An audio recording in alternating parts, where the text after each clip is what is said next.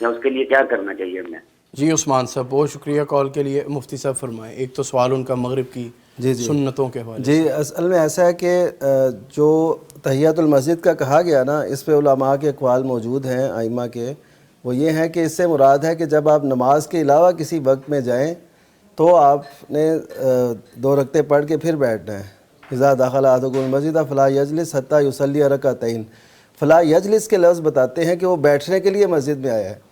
تو جو آیا ہی نماز پڑھنے کے لیے وہ تو ظاہر ہے آگے سیدھی نماز پڑھے گا. نماز کھڑی ہے تو نماز پڑھے گا. اگر نماز کا وقت ہے تو نبی صلی اللہ علیہ وسلم نے مغرب کی اذان اور نماز کے درمیان بھی پڑھنے کا حکم دیا، اور یہ فرمایا کہ جو چاہتا ہے، جیسے کہ صحیح بخاری کی روایت ہے. یعنی اس وقت بھی آپ 2 رکعتیں پڑھ سکتے ہیں، اور اس میں دونوں نیتیں کر لیں، تحیۃ المسجد کی بھی اور مغرب سے پہلے یہ 2 نفل کی بھی، یعنی اذان مغرب اور نماز مغرب کے درمیان یہ بھی آپ کر سکتے ہیں. تو باقی جو ان کا ٹائم کے حوالے سے، افطار کے حوالے سے، جی ٹائم کے حوالے سے ایسا ہے کہ نبی صلی اللہ علیہ وسلم کی واضح حدیث ہے، صحیح بخاری میں ہے کہ اذا اقبل اللیل من ہاہنا، کہ جب رات اس طرف سے آ جائے اور دن اس طرف سے چلا جائے، وغربت الشمس، اور سورج غروب ہو جائے، فقد افطر الصائم، روزے دار نے افطاری کر لی. تو کئی لوگ نا احتیاطاً 1-2 منٹ یا 3-4، کئی ممالک میں 4-5 بھی ہیں منٹ، وہ شامل کرتے ہیں تاکہ احتیاط ہو جائے. تو ہم یہ کہتے ہیں نبی صلی اللہ علیہ وسلم کی حدیث مبارکہ کو ہم دیکھیں تو اس میں وقت سے تاخیر کرنے کا روکا گیا ہے. آپ صلی اللہ علیہ وسلم نے یہ فرمایا کہ میری امت اس وقت تک خیر پہ رہے گی جب تک وہ افطار میں تاخیر نہیں کریں گے. بہت خوب. تو اس کا مطلب ہے کہ یہ ایک حکم ہے، اور نبی صلی اللہ علیہ وسلم نے اس کو امت کی بھلائی کا ایک جو ہے نا علامت قرار دیا. تو یہ معمولی سی بات پہ اتنی بڑی خیر کی نوید دینا، تو اس کا مطلب ہے اس کی اہمیت ہے کہ ہم اپنے آپ کو مشکل میں نہ ڈالیں، بلکہ جو وقت ہو گیا اور جب غروب ہو گیا تو اس پہ احتیاطی منٹ شامل نہ کریں، بلکہ وہ سمجھیں کہ ہو گیا. کالر ہیں جی ایک اور. السلام علیکم ورحمۃ اللہ. جی رانا صاحب آپ کچھ کہنا ہے؟ میں سیکنڈ کرنا چاہ رہا تھا. دیکھیے یہ جو ہے نا روزہ، یہ صبر ہے بے شک، لیکن افطار مقام شکر ہے. سبحان اللہ. جس طرح صبر کے ساتھ آپ نے روزہ رکھا ہے اللہ کی رضا کے لیے، اسی طرح جلدی افطار کرنا جو ہے نا یہ شکرانہ ہے اللہ کا. تو حدیث ہے. لیکن جہاں آپ کو معلوم نہیں ہوتا کہ وہاں حسن ظن رکھتے ہوئے محلے کی اذان جو ہے یا اعلان جو ہے اس کو فالو کریں. ٹھیک. لیکن اکثر یہ ہوتا ہے کہ لوگ خود روزہ کھول کے پھر اذان دیتے ہیں، لیکن اگر پتہ چل جائے. دوسرا جو تھا نا رکعتوں کے حوالے سے، وہ ہے کہ مثلا جس طرح مفتی صاحب نے کہہ دی کہ بیٹھنے کے لیے آتے، مثلا جمعے کے دوران اللہ کے نبی نے دیکھا ایک آدمی تو کہا کہ 2 ہلکی پڑھ کے بیٹھ جاؤ، اور مغرب کی جو ہے رکھتے ہیں، یہ تو سنت ہے. ٹھیک ہے جی. کالر ہیں جی ایک اور. السلام علیکم ورحمۃ اللہ. السلام علیکم جی. جی راجہ صادر صاحب اسلام آباد سے. سر مزاج میں خیر ہے؟ الحمدللہ. آپ نے خیریت سے؟ اللہ کا بڑا احسان ہے جی، آپ کی دعائیں ہیں. میری طرف سے آپ کو اور پوری پیغام ٹی وی کو بہت بہت السلام علیکم. سر وعلیکم السلام، بہت شکریہ سر. فرمائیں کیا کہنا چاہیں گے؟ اچھا میری عرض یہ ہے کہ میرے 2 سوال ہیں. پہلا سوال تو یہ ہے کہ یہ قضا نمازیں جو ہیں بعض لوگ کہتے ہیں پڑھنی چاہیے، بعض لوگ کہتے ہیں نہیں پڑھنی چاہیے، اللہ سے معافی مانگنی چاہیے، اس کے بارے میں اصل پوزیشن کیا ہے؟ دوسرا یہ ہے کہ یہ قبرستان میں جا کر کسی بھی مطلب اپنے عزیز کی قبر پر جا کر وہاں بیٹھ کے تلاوت کرنا جو ہے، اس کے بارے میں شرعی حکم کیا ہے؟ بہت شکریہ راجہ صاحب، تھینک یو. مفتی صاحب. جی جو قبر پہ جا کے قرآن مجید پڑھنا، نبی صلی اللہ علیہ وسلم کا ارشاد ہے کہ لا تجعلوا بیوتکم مقابر، کہ اپنے گھروں کو قبرستان نہ بناؤ، اس پہ قرآن پڑھا کرو. تو اس حدیث کے مفہوم سے ہمیں یہ واضح ہوتا ہے کہ قبرستان میں قرآن مجید نہیں پڑھا جاتا، اس وجہ سے گھروں کو قبرستان جیسا نہ بناؤ. اور قرآن مجید اگر دیکھیں تو وہ زندہ لوگوں کی کتاب ہے، اس پہ رہنمائیاں جتنی ہیں وہ زندہ لوگوں کے لیے. ہم نے یہ تصور جب سے قائم کیا کہ ہم نے اس کو فوت شدگان کے لیے کیا، اب زندہ اسے پڑھتے ہی نہیں ہیں، اس کی طرف توجہ ہی نہیں دیتے، جیسا کہ ہم پہلے بھی بات کر رہے تھے، ڈاکٹر صاحب نے بھی بات کی. تو اصل میں اس طرف آنا چاہیے کہ یہ زندہ لوگوں کے، جی تو یہ درست نہیں ہے. دوسرا سوال نمازیں قضا. جی نماز قضا کا جو معاملہ ہے، اس میں کچھ ایک خاص جو ہے نا مکتبہ فکر کی طرف سے یہ آتا ہے کہ جی آپ ہر نماز کے ساتھ ایک نماز پڑھیں جو آپ کی رہ گئی ہیں. تو اس طرح کرتے کرتے کئی لوگ نماز ہی شروع نہیں کرتے کہ ہمیں ایک ساتھ بھی پڑھنی پڑے گی اور پوری رکعتوں کے ساتھ اور پورے تقاضوں کے ساتھ، تو وہ پھر بہت لمبا. تو وہ اس وجہ سے ہم یہ کہتے ہیں کہ جو شخص نماز شروع کر رہا ہے نا، گویا کہ وہ اب ہی صحیح معنوں میں مسلمان ہوا ہے، تو اس کے پچھلے جو گناہ ہیں وہ اس کی توبہ سے جو اس نے ندامت کی اور جو اس نے توبہ کر لی اس کے سارے پچھلے گناہ معاف ہو گئے. بہت خوب. تو اس وجہ سے اس کو اس کی پوچھ نہیں ہوگی, بس اب آئندہ بلکہ بعض اوقات گناہ نیکیوں میں جی جی وہ ایسا بھی ہوتا ہے. الحسنات یذہبن السیئات. ایک اور کالر ہیں جی. السلام علیکم ورحمۃ اللہ. محمد ندیم صاحب لاہور سے. جی مجھے یہ مفتی صاحب سے جو ہے نا ایک کوشچن کرنا ہے. جی. ایک تو یہ پوچھنا ہے کہ مجھے نا نظر کا پرابلم ہے, تو کوئی ساتھ جو ہے نا وہ جانے کے لیے ملازم وغیرہ بھی نہیں ہے مسجد میں, تو میرے لیے اب 5 ماہ تو کم کا کیا جو ہے نا حکم ہوئے گا کہ میں جو ہے نا وہ جانے سے قاصر ہوں اکیلا. ٹھیک. میرے رانا صاحب سے میری گزارش ہے کہ جو اسلامی نظریاتی کونسل کے جو ممبر ہیں یہ سارے مکتبہ فکر کے علماء کو اکٹھا کر کے امت کو یہ جو اختلافی مسائل ہیں ان سے نکالیں باہر, تو چلے نماز کا ٹائم یہ کر لے سارے مل کے کہ چلو نماز یہ ٹائم پہ ہو جائے, تو چلے کوئی کسی ٹائم پڑھ رہا ہے. ٹھیک ہے سر, ٹھیک ہے ندیم صاحب. ان کے دوسرے سوال چونکہ میرے ذات کے ساتھ ہے میں اس کا جواب دینا چاہتا ہوں. بہت شکریہ کال کے لیے. رانا صاحب آپ پہلے جواب. یہ بڑا اچھا ہے ان کا جو ہے نا تمنا ہے, اور یہ تمنا ہماری بھی ہے بلکہ ہر ایک مسلمان کی ہے. تو عملاً یہ کوشش کی جاتی ہے کہ جہاں تک ممکن ہو اختلافات دور ہوں. اور اسلامی نظریاتی کونسل میں جو بڑے اچھے پیرائے میں ایک دوسرے کی سنی جاتی ہے اور اتفاق رائے کے ساتھ سفارشات کی جاتی ہیں. بہت خوب. اسی طرح اس سے پہلے کوششیں ہوئیں اور ہوتی ہیں انشاءاللہ, اور اس کے نتائج بھی نکلے ہیں کہ اس وقت مذہبی دنیا میں وہ فرقہ واریت نہیں جو سیاسی دنیا میں. بہت خوب. بہرحال اچھی تمنا ہے, اللہ کرے کہ ایسا ہو. زبردست. دوسرا ان کا سوال تھا کہ میں بیمار ہوں, زیادہ نظر نہیں نظر کا مسئلہ ہے, مسجد نہیں جا سکتا, اس کے لیے نبی کریم صلی اللہ علیہ وسلم سے ایک صحابی نے جو نابینا تھے انہوں نے یہ عرض کی, تو نبی صلی اللہ علیہ وسلم نے انہیں اجازت دے دی کہ ٹھیک ہے آپ, لیکن تھوڑی دیر بعد پھر آپ نے بلایا کہ واپس بلایا, وہ جا رہے تھے. تو آپ نے یعنی اس کا مطلب یہ ہے کہ لوگ ادھر پوچھتے تھے, اللہ تعالیٰ آسمان سے سن کے فوری احکام جاری کر دیتا. وہ جو شہید کا اجر ہے اس میں بھی ایسے ہی ہوا. آپ نے کہا کہ شہید کے سارے گناہ معاف, وہ جا رہا تھا, پھر آپ نے بلایا, جبریل آئے, انہوں نے بتایا کہ قرض معاف نہیں ہوگا. تو اس معاملے میں بالکل ایسے ہوا. یعنی دیکھیں کہ وحی کا نزول جو ہے یعنی شہید کے قرض معاف نہیں ہوگا. قرض جی جی قرض معاف نہیں. اچھا, تو اس روایت میں بھی ایسے ہے کہ نبی صلی اللہ علیہ وسلم نے فرمایا کہ اذان کی آواز تمہیں آتی ہے, تو انہوں نے کہا جی, تو پھر آپ نے کہا کہ تمہیں ادھر آنا ہوگا. تو اب یہ ان کے لیے اہتمام ایسا کوئی کرنا چاہیے کہ مسجد جا سکیں, جو قریب تر مسجد ہو, کوئی ایسا اہتمام کریں تاکہ. اچھا, اس میں 2 چیزیں ہیں. ایک تو یہ کہ جس طرح ایک نابینا آدمی یا ایک آنکھوں سے معذور آدمی ویسے گھومتا پھرتا رہتا ہے, اس کے لیے تو قطعاً اجازت نہیں ہے, قطعاً اجازت نہیں ہے کہ وہ گھر کے اندر پڑے. ٹھیک ہے, ٹھیک. کالر ہیں جی ایک اور. السلام علیکم. راجہ مشتاق صاحب آزاد کشمیر سے. جی وعلیکم السلام ورحمۃ اللہ وبرکاتہ. کیسے ہیں میرے بھائی, آپ ٹھیک ہیں؟ اللہ کا بڑا احسان. راجہ صاحب آپ خیر و عافیت سے ہیں؟ اللہ کا بہت احسان ہے سر. بہت شکریہ کال کے لیے. فرمائیں کیا کہنا چاہیں گے. جی جی, میرا سوال یہ مفتی صاحب سے کہ ایک بچہ جس کی عمر 14-15 سال ہے, وہ حافظ قرآن ہے, کیا وہ نماز کسی بھی نماز وہ امامت کروا سکتا ہے, پڑھا سکتا ہے؟ ٹھیک ہے, بہت شکریہ جی. جی مفتی صاحب. جی نبی کریم صلی اللہ علیہ وسلم نے جو امامت کی شرائط بیان فرمائی ہیں نا, جو اس کے تقاضے وہ یہ ہیں, اقرأہم لکتاب اللہ, کہ جو سب سے زیادہ کتاب اللہ کو پڑھنے والا ہے, اس کو یاد رکھنے والا ہے. تو چونکہ یہ حافظ قرآن ہے تو اس کو پرائرٹی دینی چاہیے. اور نبی صلی اللہ علیہ وسلم کے دور میں بالکل چھوٹی عمر کے 6 سال کے جو ہے نا, انہوں نے بھی امامت کروائی. یہ تو 14-15 سال کا تو پھر بالغ ہوتا ہے. ہاں جی. تو اس کے ساتھ جو بڑے عمر کے ہیں انہوں نے بھی نمازیں کرائیں.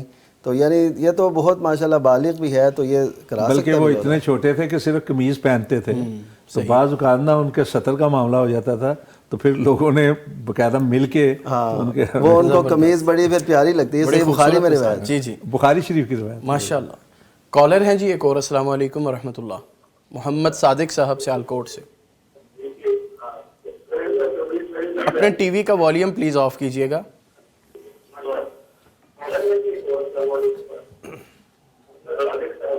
السلام علیکم. سر سوال یہ ہے, آپ ٹی وی کی آواز کم کر لیں. جی فرمائیں, کیا پوچھنا چاہتے ہیں؟ سر سوال یہ ہے کہ جب بندہ قرآن پاک کی تلاوت کرتا ہو تو چھوٹے پیشاب کی حاجت ہو جائے تو کیا دوبارہ وضو کر سکتا ہے یا نہیں؟ دوسرا سوال یہ ہے کہ انسان بغیر وضو تو ذکر ذکار کر سکتا ہے یا نہیں؟ بہت شکریہ محمد صادق صاحب کال کے لیے. جی مفتی صاحب. جی یہ ان کا جو سوال ہے کر سکتا ہے، تو یہ پوچھنا تو یہ بنتا ہے کہ کرنا چاہیے کہ نہیں. ٹھیک ہے، تو اگر ان کے پاس یہ وقت ہو اور ایسا تو وضو کرنا تو اچھا ہے. وضو کے اپنے اثرات ہیں، کیونکہ یہ ایک عبادت ہے اور عبادت بھی طہارت سے تعلق رکھتی ہے. یہ باہر کی طہارت جو ہے نا دل کو بھی طہارت فراہم کرتی ہے، یعنی سوچ فکر کو. تو اس وجہ سے وضو کرنا تو بہتر ہے، اولا ہے. اور اگر یہ نہیں کر سکتے تو پھر بھی قرآن مجید ہاتھ دھو کے اور اچھی طرح تو پھر یہ قرآن مجید پڑھ سکتے ہیں. اور اسی طرح جہاں تک ذکر اذکار کا تعلق ہے وہ بھی بغیر وضو کے کیے جا سکتے ہیں. وضو کرنے کے اپنے اثرات ہیں، بندہ ہمیشہ با وضو رہے تو یہ بہت اچھی بات ہے. اور اگر وضو کے بغیر بھی وہ ذکر کریں گے تو بھی وہ ذکر کر سکتے ہیں. خلاصہ یہ ہے کہ بے وضو ہونا نہ تلاوت قرآن سے روکے نہ ذکر اذکار سے روکے. بہت خوب. البتہ قرآن پاک کے آداب میں سے یہ ہے کہ باوضو ہو کر چھونے کے حوالے سے ہے، وہ بالخصوص جس پہ قرآن پاک لکھا ہوا ہے. جزدان کے ساتھ چھونا کچھ اور ہوتا ہے. جہاں قرآن پاک ہے ایسے اوراق جہاں قرآن پاک ہے اس کے بارے میں علماء نے کہا کہ اس کے لیے ادب میں سے یہ ہے کہ باوضو ہو تو زیادہ بہتر. لیکن جہاں تک پڑھنے کا معاملہ ہے تو مومن تو ہر حال میں پاک ہوتا ہے. ٹھیک ہے، جب تک کہ ناپاکی واضح بڑی ناپاکی نہ ہو. جی میں نے ابھی ڈاکٹر عتیق صاحب سے یہ سوال کیا تھا کہ ایپس وغیرہ سے پڑھنا اور عام حفظ کرنا روایتی انداز میں اس کے کیا، تو میں اس میں یہ آپ سے پوچھنا چاہوں گا. بہرحال مصحف جو ہے مصحف قرآن کریم اس کی تو اپنی روحانیت ہے، اس حوالے سے بالکل ہے اس کی روحانیت اپنی جگہ ہے، اس کے تبرکات اپنی جگہ پر ہیں، بالکل ہے. لیکن یہاں جو بات ہے نا جو ڈاکٹر صاحب نے بھی کی تھی میں بھی اس کو دہرانا چاہتا ہوں کہ قرآن پاک اصل جب نازل ہوا اور سینوں کے اندر اس کو محفوظ کیا جانے لگا، اس میں سے بعض لوگ تھے جو اس کو لکھ لیتے تھے. کچھ لوگ لکھتے تھے بڑی ہڈیوں پر یعنی پاکیزہ ہڈیوں پر، کچھ لوگ لکھتے تھے پتوں پر، کچھ لوگ لکھتے تھے چمڑے کے بنے ہوئے جو اوراق ہوتے تھے ان پر، یعنی مختلف. کچھ نے کپڑوں کے اوپر لکھنا شروع کر دیے. اس طرح مختلف انداز میں مختلف ادوار میں ہوتا تھا. پھر یہ صورت حالات بھی ہوئی کہ کاغذوں کے اوپر لکھا جانے لگا، کاغذ جب ایجاد ہوئے. پھر اس کے بعد باقاعدہ اب تو یہ ہے کہ خاص کاغذ جو ہے وہ تیار کروائے جاتے ہیں قرآن مجید کے لیے. اسی طرح یہ قرآن پاک کے فروغ کی ایک دلیل ہے بہت بڑی، اور قرآن پاک کے عام ہونے کی ایک بہت بڑی علامت ہے کہ اس طرح جو جدید آلات ہیں ان کے اندر بھی قرآن پاک آ جائے. بہت خوب. وہ بھی اگر آپ اس سے بھی پڑھ رہے ہوں گے تب بھی تبرک حاصل ہوگا. زبردست، بہت خوب. کالر ہیں جی ایک اور. السلام علیکم ورحمۃ اللہ. اورنگزیب صاحب منڈی بہاؤدین سے.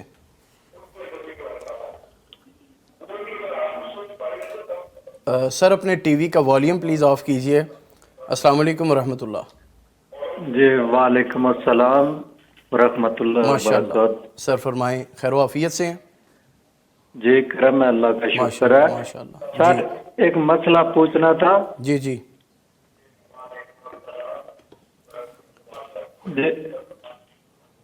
سر یہ ملازم رکھے جاتے ہیں، زمیندار کام ہے ہمارا، اس میں ہمارے پاس ملازم ہوتے ہیں، وہ روزے نہیں رکھ سکتے کام کی وجہ سے. ان کی ذمہ داری ہم پہ ہوگی یا کہ ان پہ ہوگی؟ یہ ذرا مفتی صاحب سے کہنا کہ واضح کر دیں. جی بہت شکریہ. کیونکہ یہ زمیندارہ ماحول ایسا ہی ہوتا ہے کہ اس میں ملازم جو ہے وہ روزے نہیں رکھ سکتے، نماز نہیں پڑھ سکتے، کام ہی اس طرح ہوتا ہے. ٹھیک ہے، اس کے بارے میں تھوڑے معلومات ہو جائیں. بہت شکریہ کال کے لیے. جی مفتی صاحب. جی نبی کریم صلی اللہ علیہ وسلم نے جب بھی زراعت پیشہ لوگوں کی آپ نے کچھ مذمت بیان کی تو اس میں یہ چیز تھی کہ یترکون الجمعہ والجماعات، کہ وہ جمعے اور جماعتیں وہ چھوڑ دیتے ہیں. یعنی آپ نے جو مذمت کی نا زراعت پیشہ لوگوں کی، اس میں ایک یہ چیز آپ نے بیان کی. تو یہ جیسے یہ پوچھ رہے ہیں کہ جی وہ کر نہیں سکتے، یہ تو انہیں کرنا ہوگا. یعنی کوئی بھی شخص جو صحت مند ہے وہ اپنے ٹائم ٹیبل میں اپنے معاملات میں اس کو ٹھیک کرے اور روزہ ضرور رکھے. اگر وہ روزہ نہیں رکھے گا تو یہ سمجھیں اس کے لیے وہ سہولت نہیں ہے جو یہ سمجھ رہے ہیں کہ فدیہ دینا ہے. فدیہ ان لوگوں کے لیے ہے جو ہمیشہ کے بیمار ہوں، جو رکھ نہ سکتے ہوں، جن کا زندگی میں صحت مند ہونے کے چانسز نہ ہوں، ان کی طرف سے فدیہ ہو سکتا ہے. جو صحت مند ہیں ان کو روزہ رکھنا ہے، جیسے کہ اللہ تعالیٰ نے فرمایا فمن شاہدہ منکم الشہر فلیصمہ، کہ جو مہینے میں حاضر ہے اسے روزہ رکھنا چاہیے. دیکھیے ابھی یہ نہیں رکھیں گے تو کب رکھیں گے؟ تو سب کے ساتھ مل کے رکھیں. میں ان سے کہوں گا جو انہوں نے ملازم رکھے ہوئے ہیں، جو ذمہ دار ہیں، وہ ایسا کریں کہ ان کو سہولت دیں. پہلے اگر زیادہ کام لیتے تھے تو روزے میں کم لیں، اور ان کے ابھی اجر اس طریقے سے حاصل کریں. وہ پہلا ٹائم کر لیں، ہاں یعنی کچھ بھی ایسا کر لیں، کچھ بھی اہتمام کریں. دوسرا یہ کہا کہ اس کا گناہ ثواب مجھے تو نہیں گناہ. دیکھیں جس طرح مفتی صاحب نے فرمایا نا، اس وقت رسول پاک صلی اللہ علیہ وسلم کے دور کے اندر تو بڑے کٹھن حالات تھے. اب جو سہولتیں ہیں کھیتی باڑی کے معاملے میں بھی، دوسرے معاملات میں بھی مشینیں نکل آئی ہیں، 100 سہولتیں ہیں. اس وقت سہولتیں نہیں تھیں، اس کے باوجود وہ لوگ روزہ رکھتے تھے. اور دوسرا ایک روایت ہے جس میں باقاعدہ یہ حکم ہے کہ مالک اپنے ماتحت کو سہولت فراہم کرے. تو اگر یہ سہولت فراہم کریں گے تو ان کے ثواب میں ان کا بھی ثواب ہے. لیکن اگر سہولت فراہم نہیں کریں گے اور ان سے کام لیتے رہیں گے اور روزہ نہیں رکھنے دیں گے تو جس طرح ان کے اوپر ہے اس کی اپنا وعید، اسی طرح ان کے لیے بھی وعید. ٹھیک. اسی طرح نا یہاں ایک ہم اس کی عملی مثال بھی دیکھ سکتے ہیں کہ ہمارے ہاں تو جو چھوٹا سا ایک ذمہ دار ہے وہ کہتا ہے جی کہ میں کالر ایک پلیز لے لیں. عرب ملکوں میں اسی کو تھوڑا سا ایڈ کر کے، عرب ملکوں میں دیکھیں نا تو وہاں وہ باقاعدہ ریلیکسیشن دیتے ہیں. ہمارے سامنے مثالیں موجود ہیں، وہ تو پورا ملک ایسے چلاتے ہیں کہ صبح کے وقت وہ کام کروا کے باقی بات. بہت بہتر. کالر ہے جی ایک اور. السلام علیکم ورحمۃ اللہ. محمد سلیم صاحب ملتان سے. جی وعلیکم السلام ورحمۃ اللہ. مفتی صاحب میں نے یہ کلیئر کرنا تھا آپ سے کہ سنت موقع اور غیر موقع میں پڑھنے میں جو فرق ہے کی وضاحت ہے. جی بہت شکریہ سلیم صاحب. سنت موقدہ، موقدہ لفظ ہے تاکید سے، جن کا حکم آیا ہوا ہے. یعنی نبی صلی اللہ علیہ وسلم نے جو 12 رکعتیں نمازوں میں قرار دی نا، جیسے فجر سے پہلے 2 رکھتے ہیں، ظہر سے پہلے 4 2 کر کے، اور ظہر کے بعد 2، اور اسی طرح مغرب کے بعد 2 اور عشاء کے بعد 2. یہ جو 12 رکھتے ہیں انہیں کہتے ہیں سنت موقدہ. تو موقدہ کے جن کے تاکید کی گئی، اور صحیح مسلم کی روایت ہے جو انہیں پڑھتا ہے، اہتمام کرتا ہے تو اس کا جنت میں محل بنا دیا جاتا ہے. اس کے علاوہ جو ظہر کی دوسری 2 رکھتے ہیں بعد والی، اور اسی طرح عصر سے پہلے جو 4 رکھتے ہیں، اسی طرح مغرب سے پہلے جو 2 رکھتے ہیں یعنی اذان مغرب اور نماز مغرب کے درمیان، اور عشاء سے پہلے 2 رکھتے ہیں یا عشاء کے بعد پھر 2 رکعتوں کے علاوہ پڑھنا، یہ سنت غیر موقدہ ہے. ٹھیک ہے. کالر ہیں جی ایک اور. السلام علیکم ورحمۃ اللہ. محمد اقبال صاحب رائمنڈ سے. اپنے ٹی وی کا والیوم پلیز آف کیجیے گا. السلام علیکم. وعلیکم السلام. سر مزاج بخیر ہے؟ سب سے پہلے جی اتنے حضرات بیٹھے ہوئے پیغام ٹی وی کے سب کو السلام علیکم. سر وعلیکم السلام ورحمۃ اللہ وبرکاتہ. بہت شکریہ. حضرت میرا سوال یہ ہے، جیسے مفتی صاحب ابھی فرما رہے تھے، پہلے بھی آپ نے فرمایا تھا کہ ظہر کی جو پہلے 4 سنتے ہیں وہ 2 کر کے پڑھی جانی چاہیے. جی جی ٹھیک ہے. جی جی جی آپ فرمائیں. ٹھیک ہے. اس کی وضاحت 2 کر کے پڑھی جانی چاہیے، لیکن کیا آدمی 4 بھی پڑھ سکتا ہے اکٹھی بھی؟ اور دوسرا سوال یہ ہے، کچھ حضرات یہ کہتے ہیں کہ نبی صلی اللہ علیہ وسلم نے ظہر کی پہلی 4 سنتے 2 بھی پڑھی ہیں اور وہ کثرت سے 2 پڑھتے ہیں، کیا یہ صحیح ہے یا نہیں؟ ٹھیک ہے. بہت شکریہ سر. جی مفتی صاحب. جی جو ان کا سوال ہے نا کہ جی ظہر کی سنتوں کے حوالے سے یہ عموماً سوال کیا جاتا ہے. اس میں ایک روایت ہے بتسلیم واحد، یعنی ایک ہی سلام سے 4 رکھتے ہیں. لیکن یہ بتسلیم واحد کے جو لفظ ہے نا، یہ علامہ البانی نے اس کو شاذ قرار دیا ہے. یہ یعنی ثابت نہیں ہے، یعنی یہ ثابت نہیں ہے. دوسری بات یہ ہے کہ ایک اور روایت جو ثابت ہے، صلاۃ اللیل والنہار مثنی مثنی، کہ رات اور دن کی نماز جو نفل ہے یعنی تطوع جسے ہم کہتے ہیں، یعنی جو سنتیں ہم کہتے ہیں، یہ 2 رکعتیں کر کے پڑھنی ہے. یعنی رات اور دن کی جتنی نفل نماز ہے نا فرض کے علاوہ، وہ ہم نے 2 رکعتیں کر کے پڑھنی ہے. یہ حدیث و ثابت ہے. تو اس میں جو بتسلیم واحد ان کا اضافہ ہے وہ ثابت نہیں ہے. تو اس وجہ سے 2 رکعتیں ہی علیحدہ علیحدہ پڑھنی چاہیے. یہ زیادہ بہتر ہے، بہتر صورت ہے. اور جہاں تک ظہر کی پہلی سنتوں کا تعلق ہے تو وہ 2 بھی ثابت ہیں، لیکن عموماً آپ صلی اللہ علیہ وسلم نے 4 پڑھی اور 4 ہی کی ترغیب دی. جی حضرت ام حبیبہ رضی اللہ تعالیٰ عنہ سے 12 رکعتیں بھی ہیں جنہیں صلاۃ موقدہ کہا جاتا ہے، اپنا یعنی نوافل موقدہ کہا جاتا ہے، سنت موقدہ، اور 14 رکعت کی بھی ٹھیک جو ہے نا ترغیب آئی ہے. تو یہ جو صلاۃ تطوع ہے نا، نفلی نماز، اس پہ اتنی بحث کرتے کرتے کہ فتنے تک جا پہنچے ہیں،